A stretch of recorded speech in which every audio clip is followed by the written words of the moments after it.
for the final show of the evening. This is Jubilee Fireworks.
Yes, I didn't make it yet. They're coming up for my car. I simply gotta march my hands and I know why nobody is coming.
Wow, I don't know about you, that last bit took me back to my clubbing days. Amazing closing show there from Jubilee Fireworks, but don't go just yet.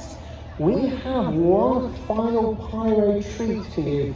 Well, we can't close a firework evening without a finale of some sorts, can we? But just before we do that, let's give a big thank you to the people working hard behind the scenes to make this evening's event possible. These include the stewards, the marshals, the event crews, the first aid team, the Midland Volunteer Fire Service, and each of the firework crews. And of course, thank you for coming. We hope you have had a great time. Now, please don't rush to leave, take your time, and please remember to take your litter away with you and place it in one of the bins provided. Follow the instructions from the car park traffic marshals, and that will ensure you have an orderly and efficient exit. We hope you have a safe journey home, and we look forward to seeing you again next year. Make a note of the date. It will be on Saturday, the 7th of September, 2024. Until then, take care of yourselves, and on behalf of all Illusion, Phase 1, Sonic, Jubilee Fireworks and everyone working behind the scenes, this is Matthew Tosh wishing you a very good night.